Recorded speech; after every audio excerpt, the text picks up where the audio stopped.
Let's talk about the business of the day as it relates to theater with your hosts, Darnell Radford and Mitch Weiss. This is The Business of Theater, a working title.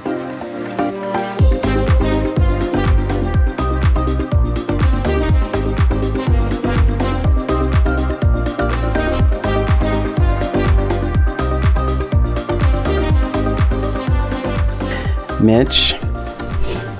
Darnell. I know we're looking for a working title, but we cannot name the podcast The Business of Theater. We do art. Why not? I don't know. It just feels obvious. Well, we don't do it art. Also feels we talk about overdone. Doing art. But that's what artists do. We talk. Okay. If you say so. We convince ourselves that our conversations and that our voice is motivating enough to create art. I just had a wonderful session today with a choreographer and 3 dancers, and let me tell you, that physical sweat and activity it was beautiful. My whole heart, I was smiling, I was sweating for them. Mm-hmm. I don't know, that's art. But and that's not talking. But did they make any money? Because that's one of the funniest things I've heard in a long time.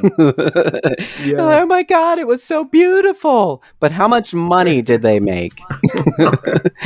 Anyway, this is The Business of Theater, a working title. I'm Darnell Radford. I'm Mitch Weiss. Let's get down to business.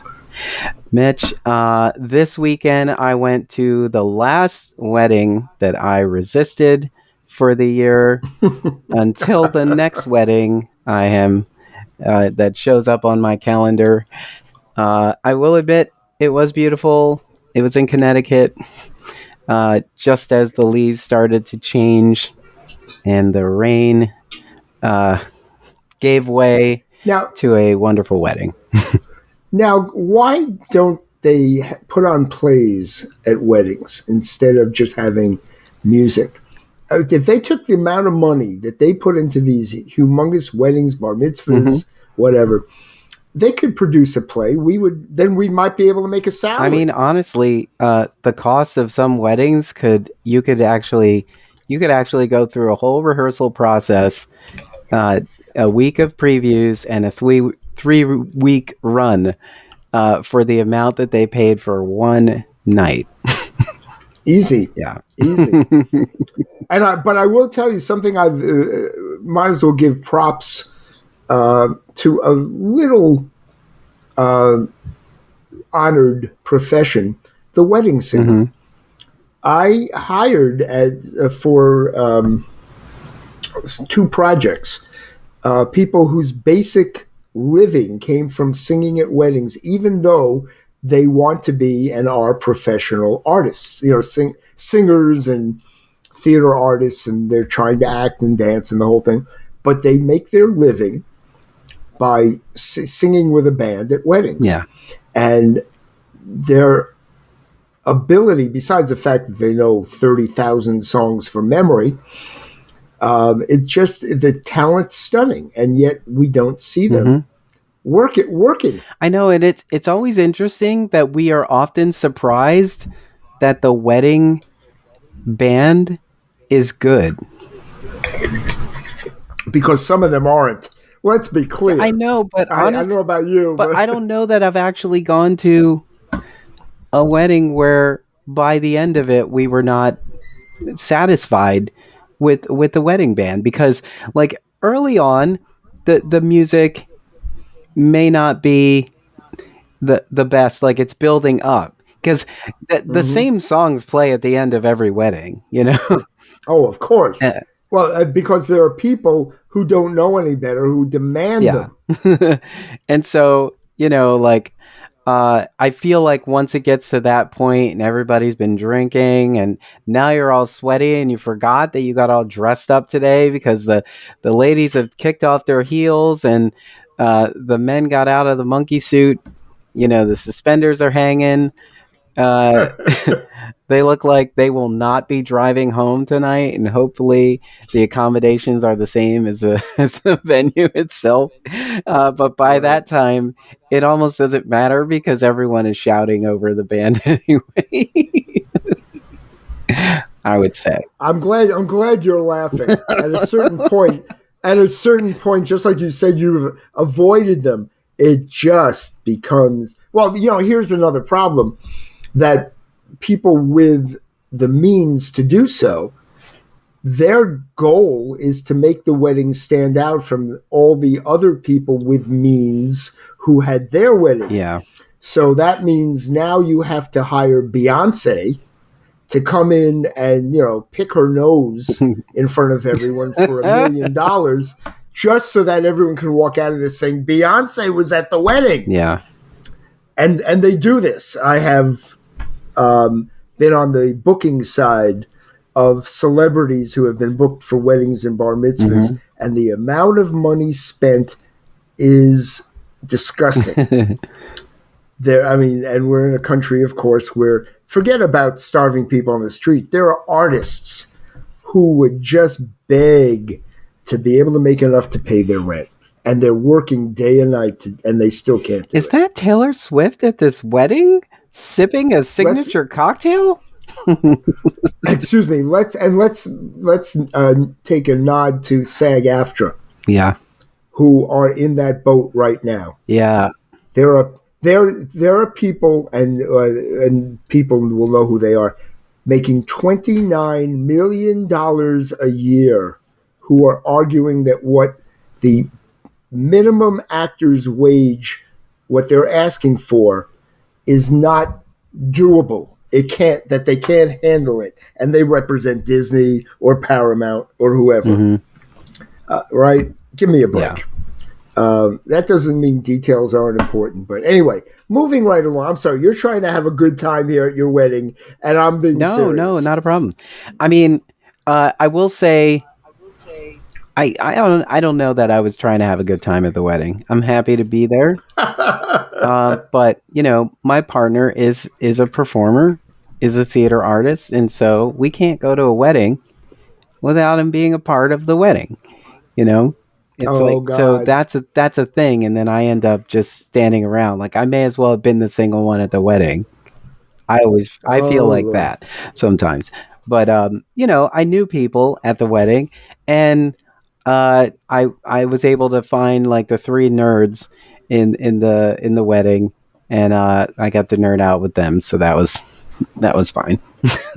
Well, I always try to find a purpose. I become the photographer. Yeah. Even though there is a professional photographer, my pictures are usually better than the photographer's because I'm not asking anyone to set it up. I'm taking snapshots of what's really going on. I did get it. I did get a really great shot of the bride. It was kind of like people were technically in front of me, but my shot was like in between them, and so it looked like this really like stolen moment.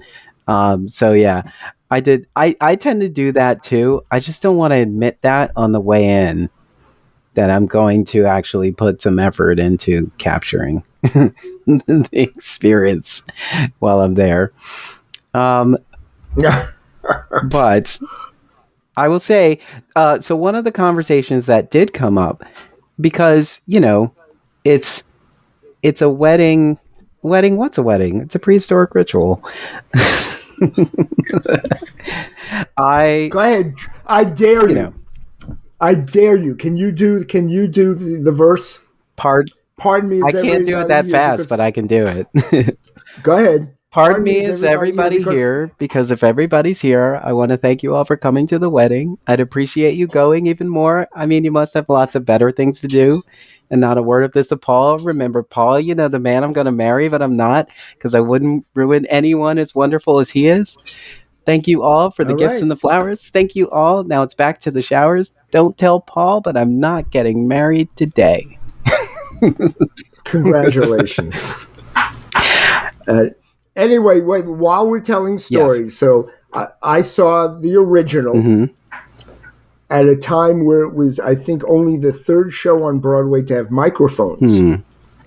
and the microphones were built into Boris Aronson's amazing set, but they were in only parts of the set. So if you're, as I was, in the second to last row of the balcony, you would hear Elaine Stritch go, la, la, la, la, la, as she's walking back and forth across the balcony.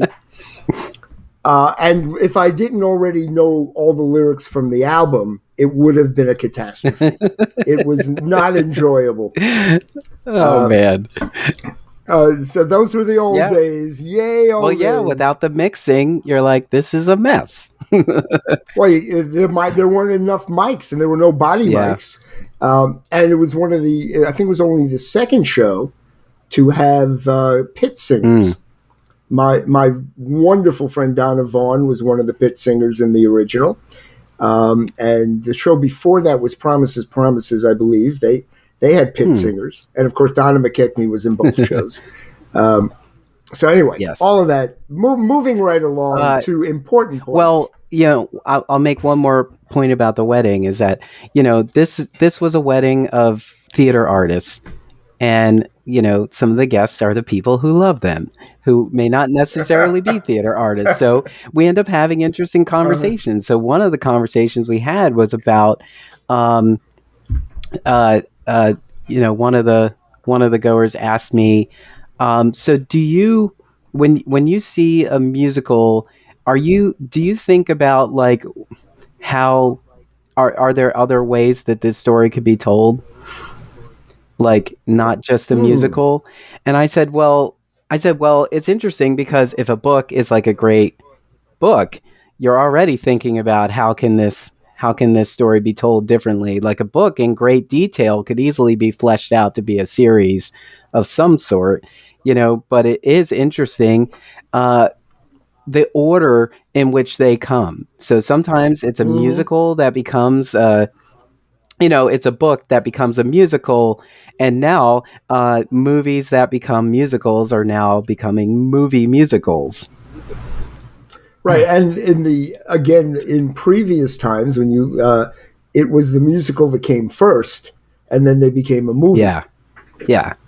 That was most of my life. It's only recently because they have found that the Broadway audience, the tourists, would prefer if they're going to spend that much money on a ticket, they want to know what they're getting into. And if they're bringing their family, they know what Beetlejuice is. They know what they know less what Sweeney Todd is, right? Because that was an original musical first.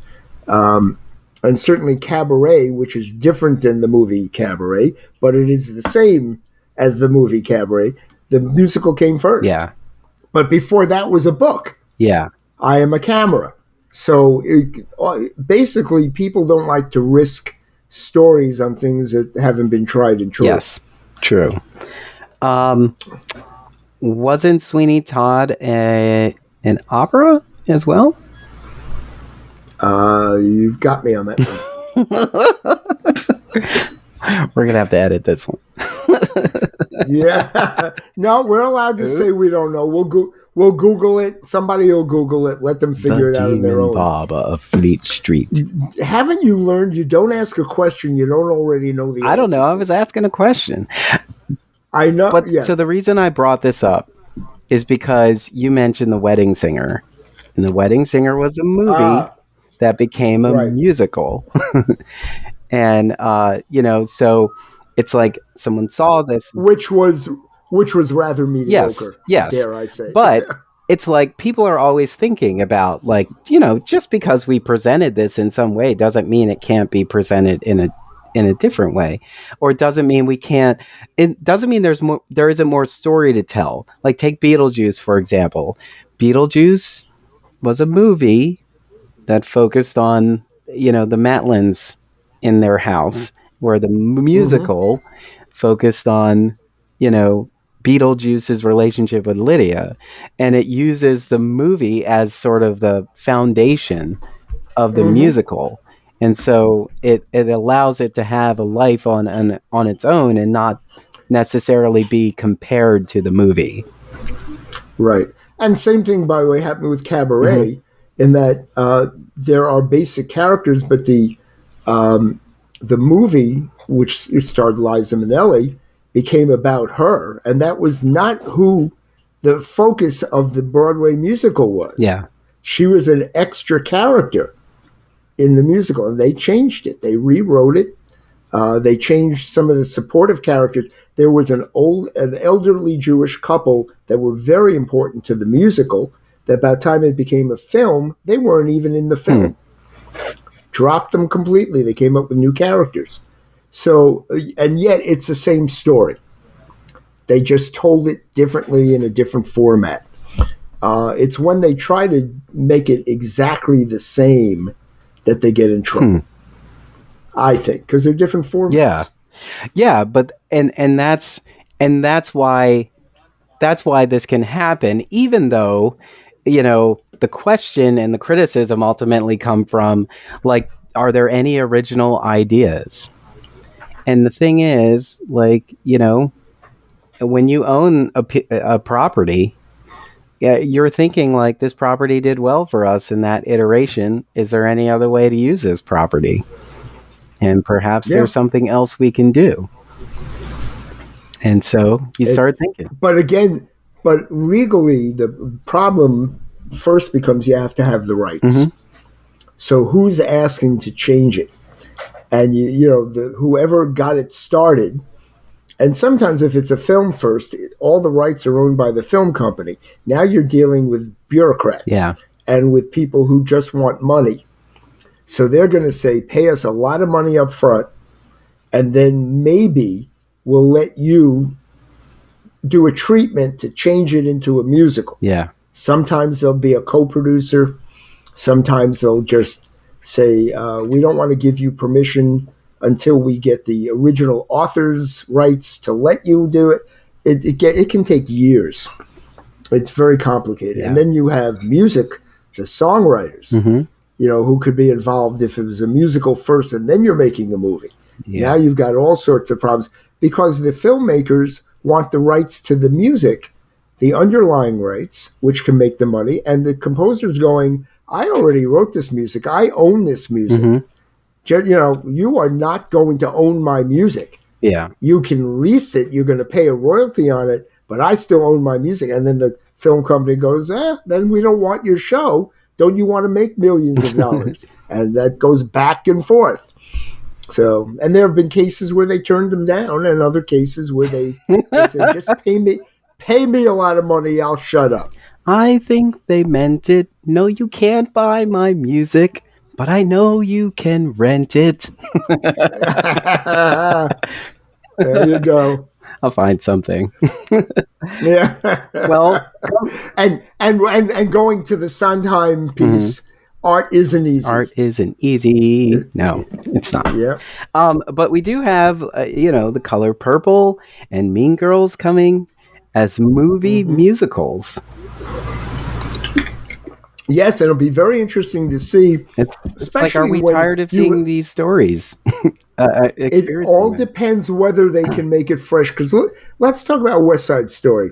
Steven Spielberg is a genius. We have no problems with that. Did we need West Side Story to be rewritten and redone and to be? And I understand he said a new generation needs to be introduced to this material. Yeah, and I buy that. But do you need to then rewrite it?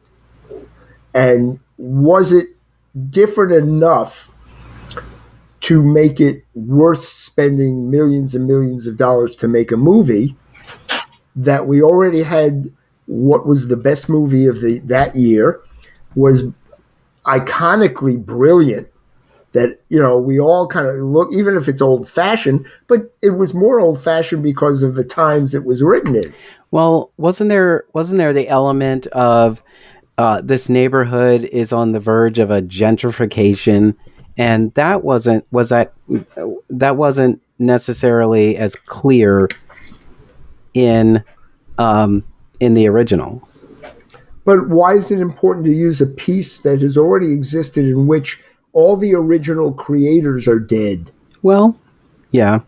That's a good point. But the way I look at this is that it's not for us. We already saw it, but Right. we might engage in this telling of the story because of how the original story resonated for us.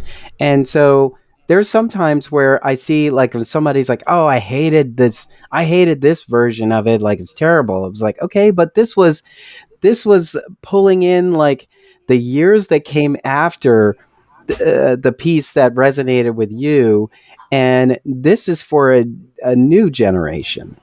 And it But the may art, have some elements that that still pull in, that original fan base. But I mean, is it necessary? No, but if is it necessary for every theater company to tackle Shakespeare? no. The answer is no to But every both. time And they do something different. that's right. So, So I'm not saying but there are differences. My main feature, though, my main issue, mhm, which you brought up, is if gentrification is an angle that you want to bring into it. If there is a new angle that you think can add to what they already did mhm. or can explain something, why not write a fresh idea about that? Yeah. Why take, again, the artists aren't around. They have no So say. I hear that, and I will pose another question. If that were to happen, would there have not been criticism of how similar to West Side Story this was? Oh, my question is why do it? My question isn't that they changed it. I believe art of any sort, especially theater, is malleable, that it should be allowed to be changed. It should be allowed to be adapted. Mhm. I know the Rodgers and Hammerstein organization spent many years refusing to let anybody change even a word. They have come around. They have, and it may just be a new generation that is leading the organization. But for a while, it was you cannot touch 400 minutes of "Oh, What a Beautiful Morning" Mm. in Oklahoma. And it's like, excuse me, it's boring.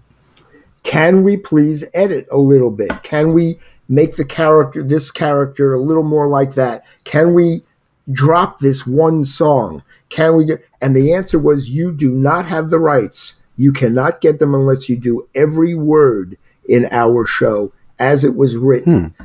They have changed that. And Sondheim had a lot to do with the philosophy that theater is a collaboration of creative artists. It's not one artist. If you're making a painting, it can be one artist. That is not true with theater. So Sondheim was okay. A director comes up, and after 40 years, they look at company, and somebody says, "I know I have to prove this to you, but I think it'll work if we change Bobby into a female." Mm. And Sondheim doesn't just say yes, but he goes, "I'm open. Show me what He you want to says, say do." more words. Yeah. So now the problem is, of course, Sondheim is no longer with us. Rodgers and Hammerstein aren't. So who makes those decisions? And the argument would be is, well, you know what? Maybe they make a mistake. Just like with Shakespeare. Maybe it's good. Maybe it's not good. Well, then the estate decides if they need to make more money or not. Yeah. Well, and that's unfortunately where art and commerce intersect, and what the argument will be to our dying day. Yeah. So sometimes one trumps, excuse that word, the other.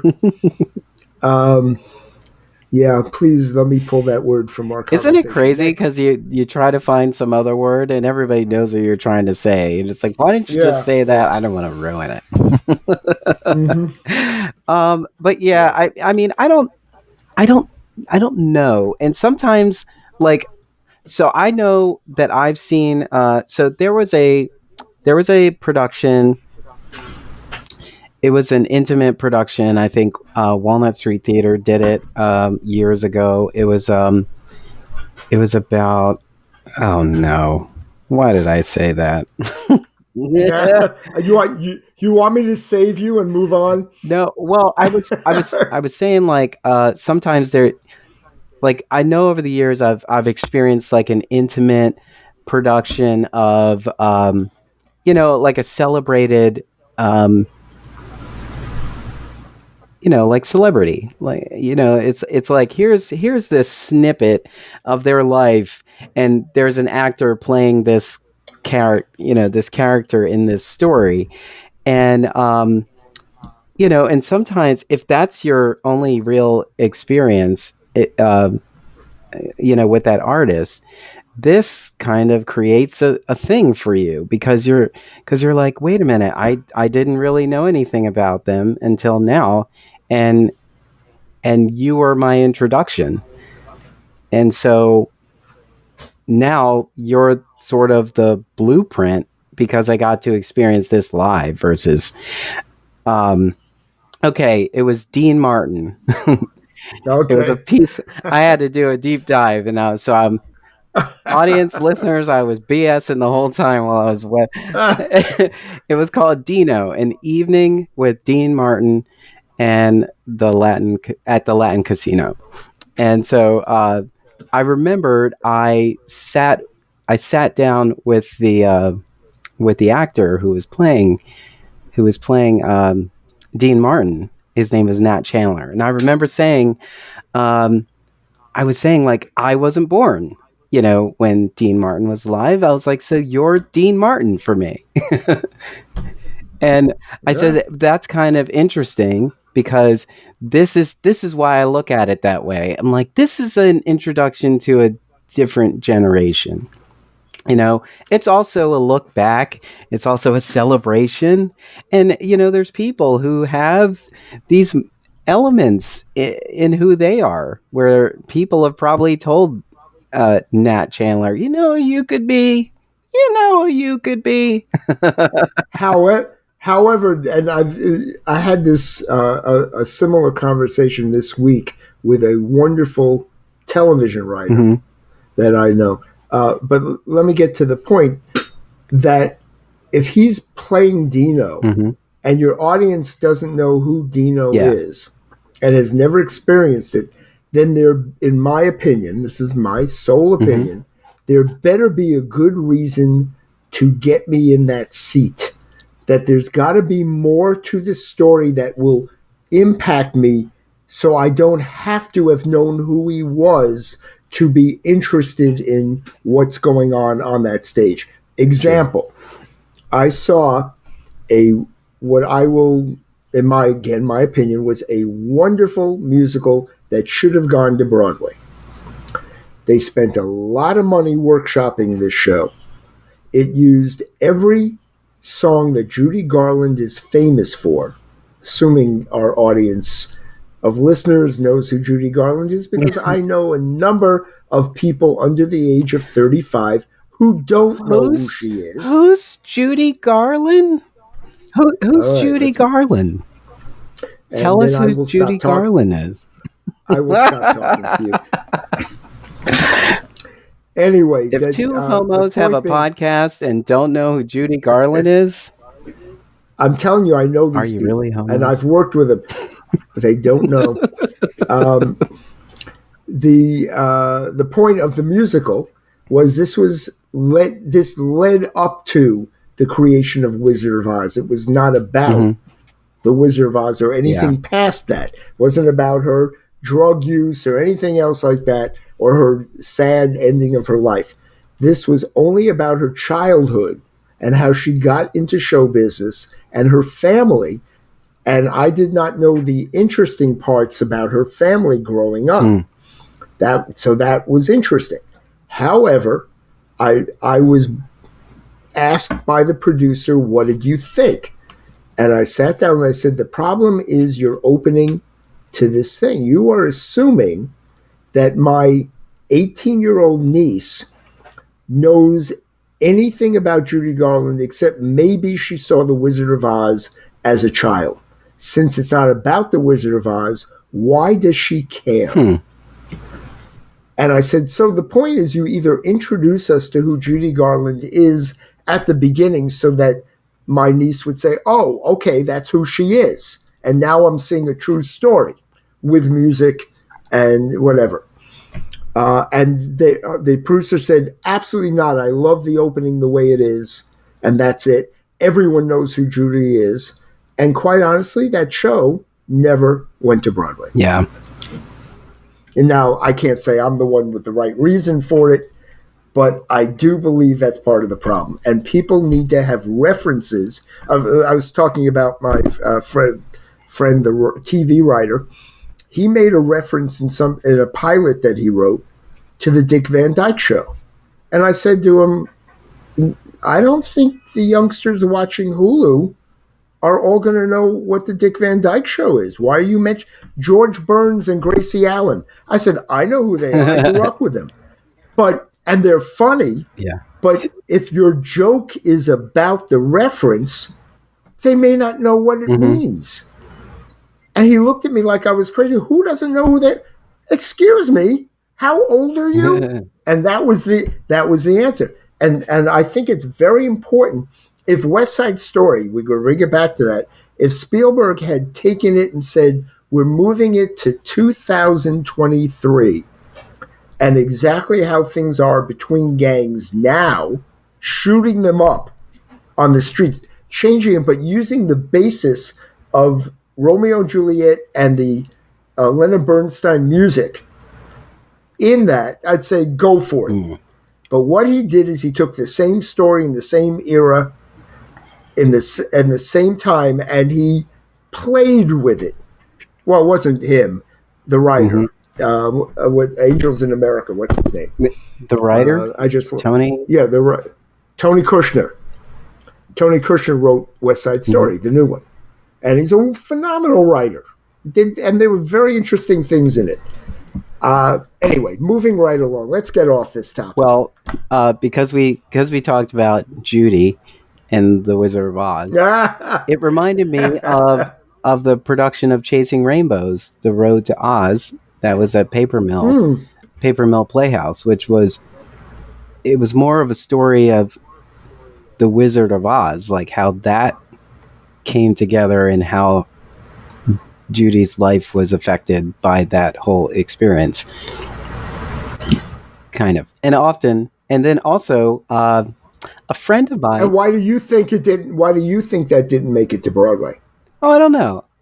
Perhaps it needs a little tooling, because in that, it's like, okay, we saw it, but perhaps it needs more work. Maybe some of these elements aren't elements that need to be in the piece for it to move, for it to transfer. I think that before it gets there, they're going to tighten it up. How do you make it tight? And so I think that was it. I don't think it was I thought it was an interesting piece. And I was like, I don't know. Yeah, I liked Chasing Rainbows a lot. Yeah, I don't know. I don't know how many, if it has that kind of draw. Like I hope it did well for Paper Mill, but I don't know. But the other thing I wanted to point out is that a friend of mine has a podcast called Down the Yellow Brick Pod, and it is all about the Wizard of Oz, and it is co-hosted by M.K. Schrader and my friend Tara Tagliaferro, and I put a link in the show notes for that. Down the Yellow Brick Pod. It's a fun pod. Speaking of which, have you seen Bernie Taupin doing the talk show route? He's finally written a book about his years writing with Elton John, which I find fascinating personally. The man behind the scenes who basically made as much money as Elton, but didn't have to go out on tour. Huh. Interesting.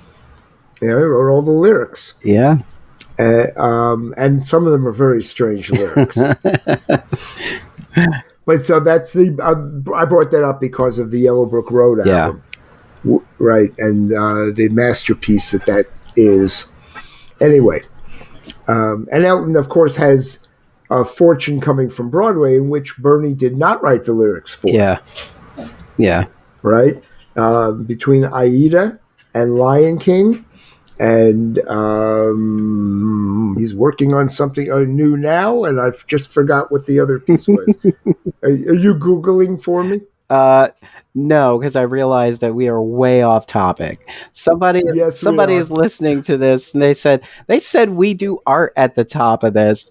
The podcast introduction said is the creation of theater art hindered or supported by arts organizations, and then they started rambling about musicals. These guys can't stay on track at all. Is this what happens in the green room? Is this what a green room's like? This is sometimes what rehearsals are like, which things don't get done. Can we? Is anybody off book yet? No, but have you seen Chasing Rainbows? Okay, so let's go to topic. All right. Okay. Fine. So here's 35 minutes into the episode, we get to our topic, which is great. We still have time. You know what? The podcast isn't going anywhere, so buckle up. Yeah. Artists need arts organizations, and arts organizations need artists. However, they are not helping each other. And right now, what is the purpose of an arts organization, especially one that does not have to pay taxes, a 5013C nonprofit? How do they help the artist community? If you can answer that, other than, one person in 100,000 gets a play put on, that's it? Well, how else are they helping them? I would say it's similar to an artist has a raw talent and doesn't know where, and may not know exactly where to go with it. And so the arts organization is supposed to be the vessel that moves art forward. Name me one that does it. That doesn't? That does it. That does it. For an artist. I mean, the educational tools at arts organizations, if they have them, and most of them do, I'm not arguing. And we should have them in every school. That's great, but that's a very tiny portion of what the arts organization does. Oh yeah, I know. The rest of it is all justification to access grant money. It's true. And donations. Yeah, and donations. So hi, we're in your neighborhood. That's why you should give us money. Yeah, but I didn't know you were here. And nor do I like anything you're doing, and you charge too much. And how come you're redoing shows that are being done everywhere? And it's so funny. You think we had never ran arts organizations. It does for how we feel talk like on here. Yeah. Are we for theater or against theater? But you see, Darnell, good point. That no one either allowed me to or let me question. Yeah. When I was in the middle, we're working too hard. It's a 24/7. Even if you're only thinking about it, you go home and it never leaves you. Because you know that there are 10 things waiting for you the second you walk into the office the next day. Why are they so urgent? Yeah, and that's because they're deadlines. If there weren't deadlines, they wouldn't be urgent. But you have a date for a show to go up, and there's so many collaborators involved and so many details that have to be put together. Marketing and props and lights and designers and writers, and then the producer doesn't have enough money, or they have this problem, or it rains on the day you're supposed to be outside. Whatever it is, you're constantly putting out fires. Yeah. So that doesn't allow you to have the larger picture. Yeah. And I think the pandemic gave us a moment to look. And what we've been doing, and certainly when a nonprofit comes up with a hit and everyone says, wow, that's great, then that's like you lose your criticism. You say, this is what it was really about. But that's not what nonprofits were supposed to be about. It's not about they're supposed to come up with a hit. And by the way, a great story. Even if I have to say so myself, the days of producer Joseph Kapp at the New York Shakespeare Festival, the place that brought us a chorus line and For Colored Girls and streamers and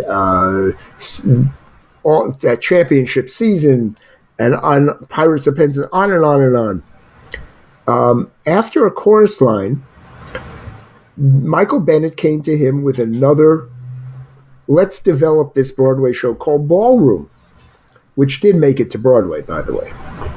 And it was a flop. And Joe said, no, I'm not in the business of producing Broadway shows. If we end up with a hit, that's great. But we're here to bring new voices for artists and audiences and do whatever we can to develop the art form of theater. And he was very clear about that. Let's go advertise for Gail Papp, his wife. She just had a book come out this week called Public Private.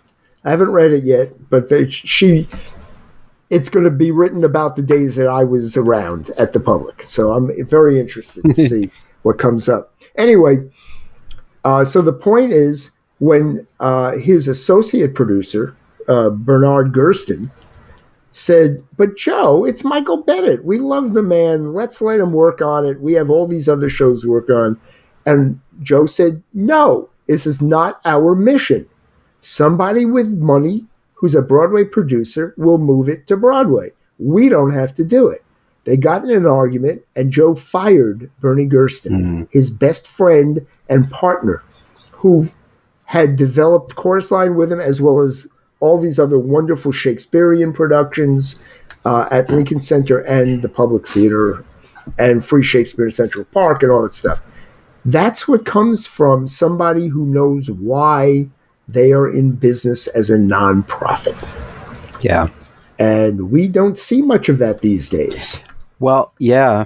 It is interesting because it's kind of like you set out on a long-term goal, right? And then you were hit with a roadblock because your goal is so far ahead in the future that there was definitely going to be an obstacle in the way. And then the obstacle pulls focus. And then you lose sight of your destination. And that is why, if possible, you always want an artistic director or a managing director, somebody toward the top who has the larger picture in mind and isn't working on the day-to-day crap that has to be handled.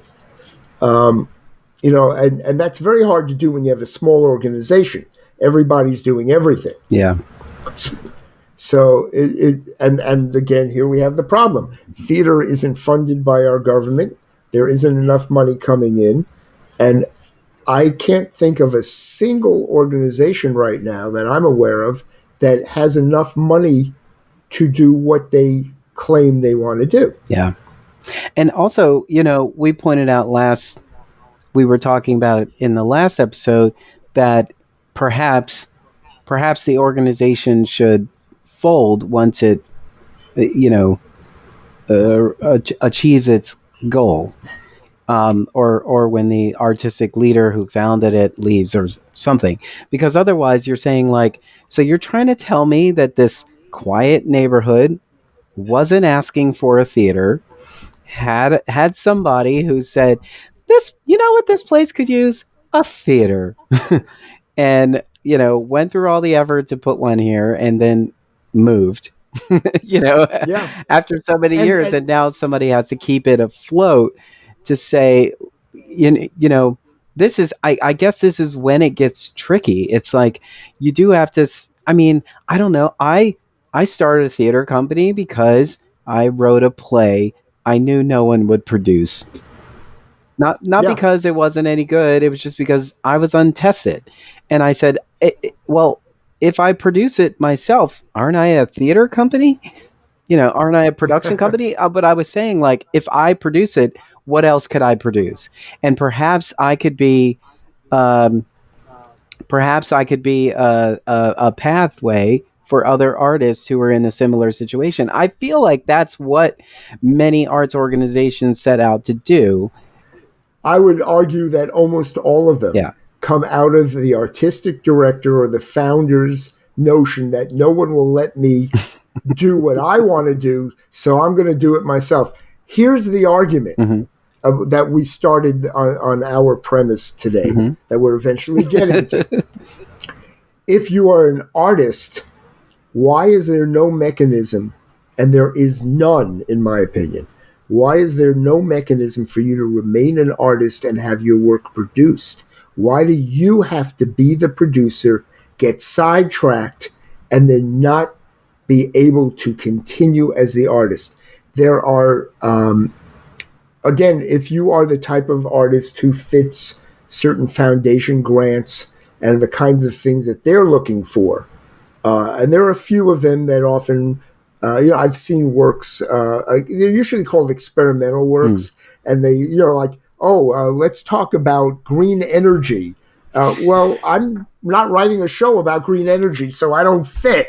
But there are some artists who say, I already wrote one, give me the money. And all of a sudden they can write more shows about green energy and know that they're going to be funded, even if they're not You're very that good. green energy writer, aren't you? Exactly. And if that's what the foundation is based on, then that artist gets funded, even if it's not good. And I don't want to name names, but I could name very specific artists who have had 6 or 7 shows. None of them are, in my opinion, and good. That whole process is essentially like getting hooked on drugs.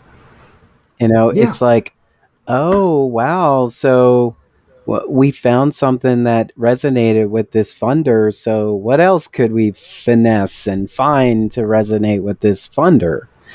And isn't that what a nonprofit ought to be doing? Is it ought to be taking artists and say, we're going to give you a home so you can continue to be an artist and offer something to the community.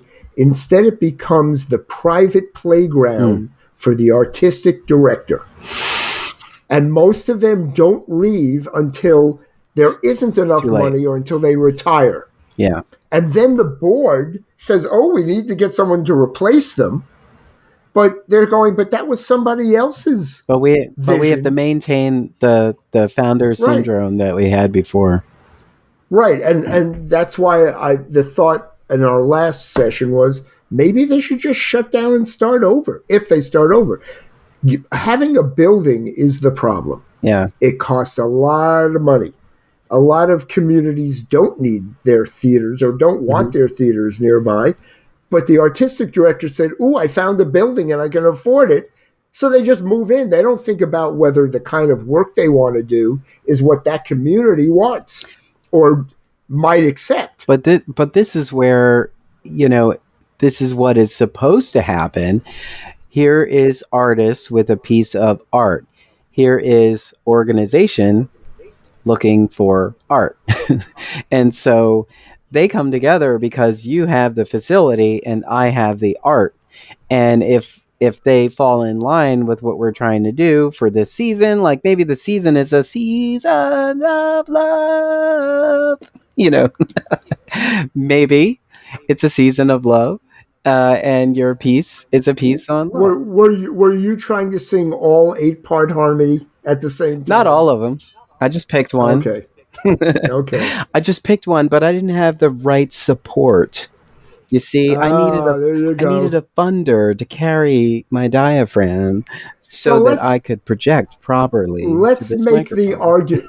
Let's make the big argument that if what you just claimed about an arts organization bringing in art, and that's what they're trying to do, then why are there empty weeks? Why there are so many artists? Yeah. They have such need for a space to rehearse, to create their work, and yet they can't find any place to do it that doesn't cost a fortune. So now the artist has to fund their own creation, and the arts organizations are blocking them from utilizing their space instead of saying, hey, we're now the producers, we're the organization, our job is to help you develop your work.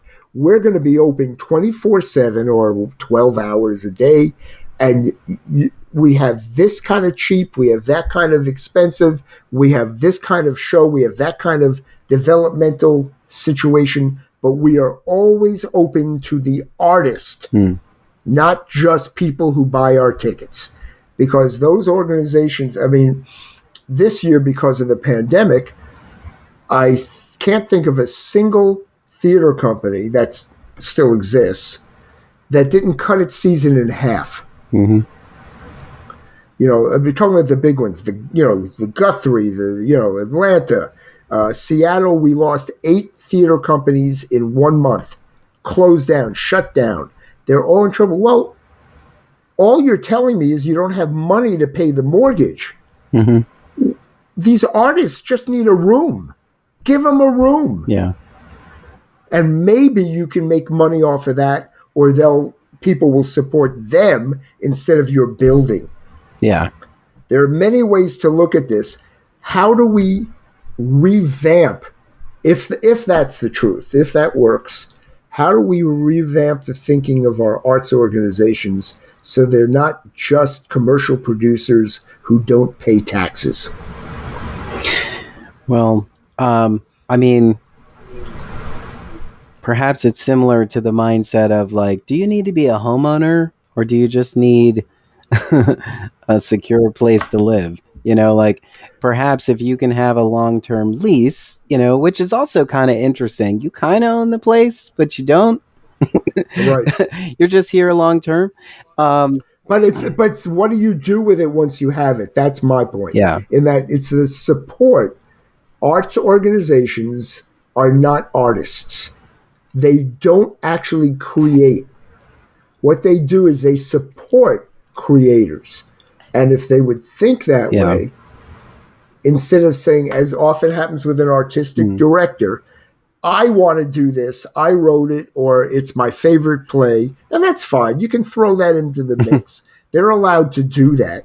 But they're saying no to all these other artists because they want to do only what they want to do. I mean, the board is essentially hiring an artist to create a vision that happens in the space.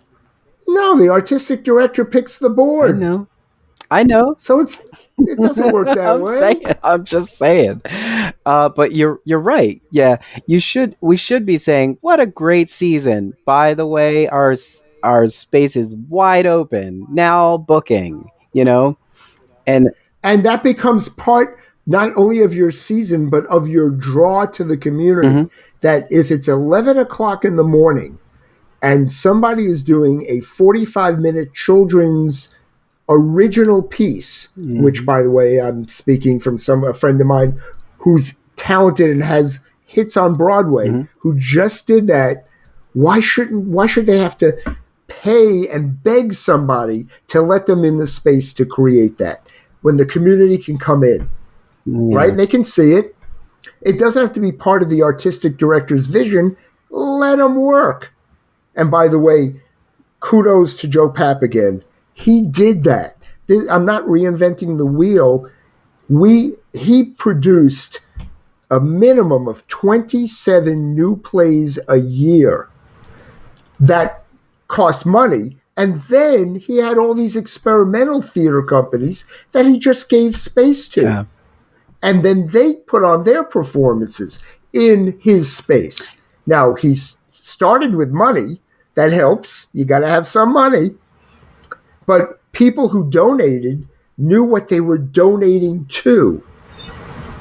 That's where the difference was. So do you think it makes sense for like a theater that has multiple venues to, like for instance, Fringe Arts here, they they have a festival that consists of the curated fringe, which is this is our work. This is the work Mm-hmm. we're putting our full, effort behind. But then they have what's called the neighborhood fringe, which is a collection of the community coming together under this umbrella, which is the festival, so that the for lack of a better, the brand of fringe arts extends itself out into the community. But see here, interesting how you said this. The brand is now the organization is more important than the Mm-hmm. artist. And that's where I'm in this discussion. I'm Yeah, trying to but explore what if it went the other way true. around? What if fringe arts was year round? Year round. We're trying to pack it in, and whenever a show is ready, we offer it to the public, or the artist offers it to the Mm-hmm. public. We're here to support them in the ways, oh my God, they need a park bench. We know how to get them a park bench for their show without charging a fortune. We have a van available to bring in X number of music stands for such and such show. That's a way to support the artist. Well, I And we have, go well ahead. I I'm will sorry. say that fringe arts is year round. Oh, okay. I'm sorry. It's the festival. The festival is, you know, you know, in the Right. fall. I mean, or at the end of the summer, leading into the fall. But I was pointing that out to say that those artists who participate in the festival um, don't have the infrastructure to sustain an entire season.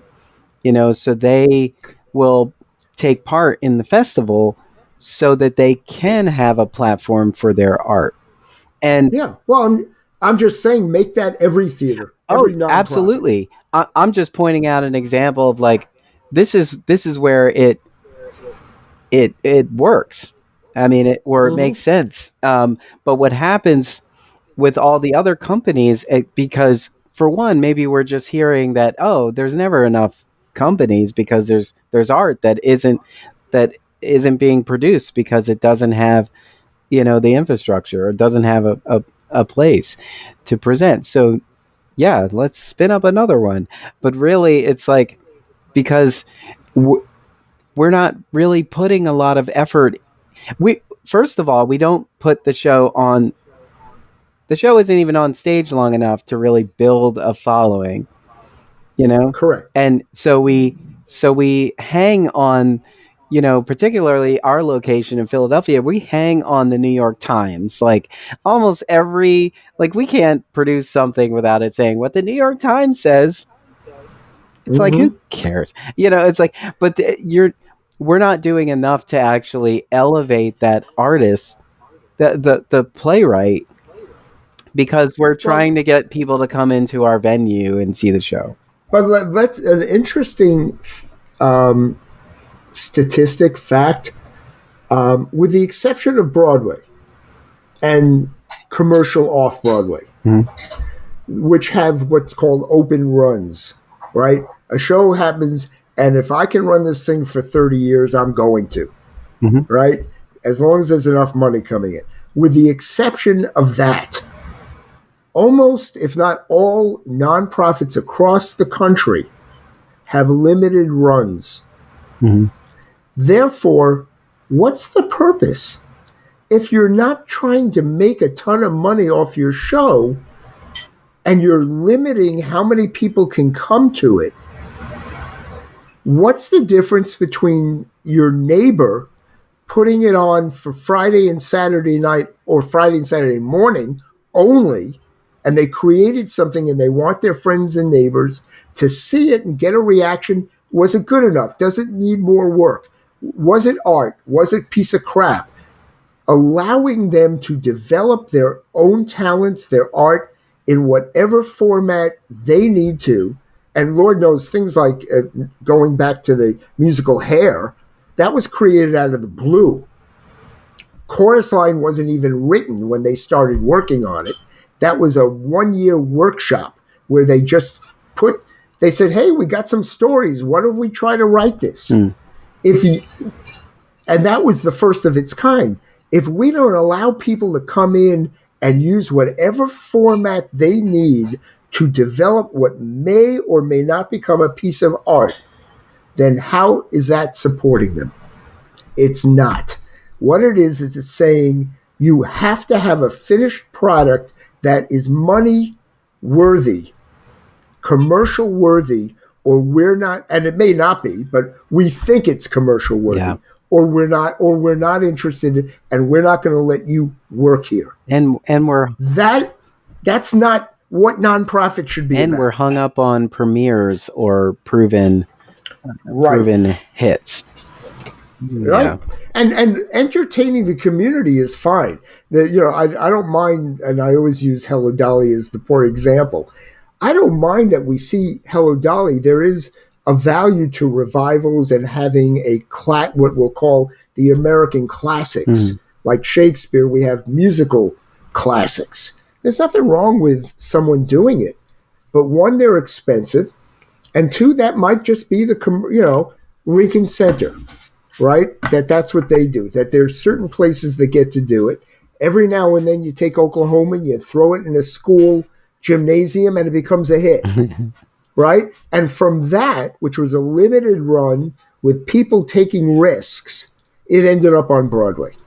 But someone saw it there and didn't say, oh, no, you can't do this. Yeah. Oh, no, you can't have a disabled person playing this role. Oh, no, you can't just use a folding table to represent whatever in the set. Yeah. You have to have a big set. We have to let artistic minds and creative minds go where they need to go. And we're not doing that. And the pandemic made it so evident because there were people who had no place. They said, when the pandemic's over, I still have no place to go with my work. That's, I know I'm being super passionate about this, but I'm really struggling with, you and I have talked about this many times. There are a number of theaters, venues, physical buildings, companies that control their own buildings who don't have enough money to produce a show in their own buildings. So all they're doing is renting space for a lot of money to commercial producers or rich nonprofit companies to come in and put on their shows and charge a lot of money at the tickets. Broadway's Broadway. That's commercial theater. That's a whole different venue, right? And I can argue that's a different story someday. But, Merrily We Roll Along is at $450 a ticket. I'm sorry. Nothing ought to be that expensive if you want them, but people are willing to do it, and we are in a capitalistic society. Yeah. But how do we get the next Merrily without being Stephen Sondheim, who can raise millions of dollars? Well, he doesn't raise it. Who will get someone to raise millions of dollars for his next musical, even after he's dead? Yeah. So, what we have to do? What? We have to start a theater company. Well, except step one, you're right. And by the way, we have one. It's called The Farm. Yes. And in The Farm, we have all these writers who have started, who have been commissioned to write from scratch. Now, they don't get big productions because we don't have that money, but they have been allowed to work with professional actors, directors, choreographers, and see their work fail, rewrite it, see it again, try it again. That's only one format, but we don't have a building, and it would be great if we did. If a school would say yes, if a college would say yes, if a corporation would say, use my conference room. You can do work in a conference room. Yeah. But the better part would be, what if a nonprofit theater said, hey, we have all these rehearsal studios that right now we're not doing anything. Come on in, use them for free. And none of them, zero, have made that offer. Yeah. I think it would be a good exercise to say, we have 2 weeks we have a 2 week block in our season where nothing is going on. Fill it with an artist who has something to put up, and I don't know, share the box office. Something. Yeah. Well, if there's a box office, you have to charge. Yeah. The question is if part of your mission is to do that, just like the educational formats. Many of them are, we have disadvantaged children, so we're not going to charge, or we're going to subsidize them, but we're still going to give them a theater education, and we're going to offer these specialties. Okay, that's great education. Well, think of this the same way. We have a program which says, okay, you get to use between 10 a.m. and 2 p.m. 5 days a week for 2 weeks to work on whatever you're doing, whether you have a performance or not. Right? And that's what you get. And we may have to have a lottery for who gets this or who gets that. Or maybe we're only giving you 2 days.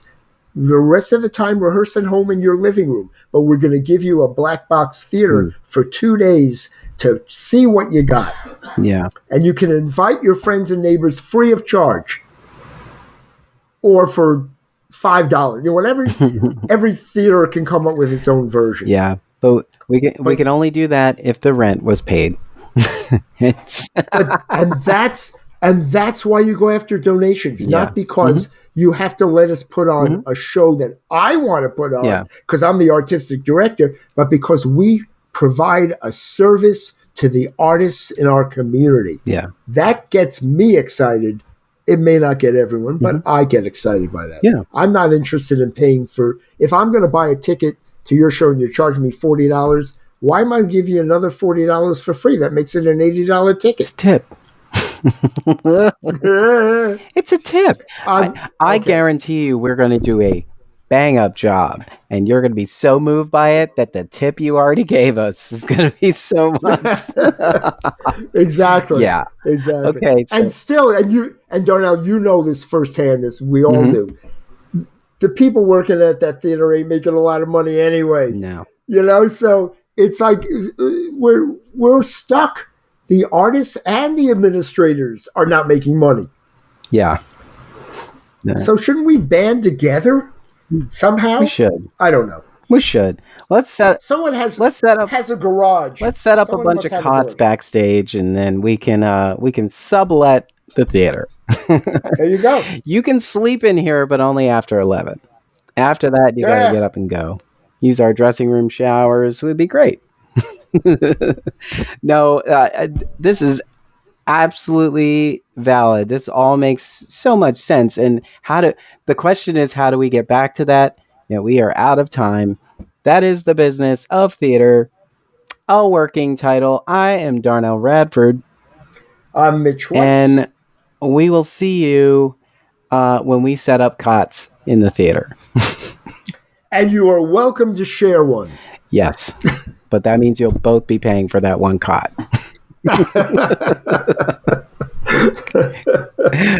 All right. Good. See you at the theater. Bye-bye. Bye. Thank you for listening. Tune in next time for another episode of The Business of Theater, a working title, with Darnell Radford and Mitch Weiss. Subscribe to the podcast wherever you listen to podcasts. Share the podcast with a friend, colleague, or give us some social media love. This podcast is an Emory production. Visit us online at em3ry.com/TBOT. Follow us on Facebook, Twitter, and Instagram at em3ryotm.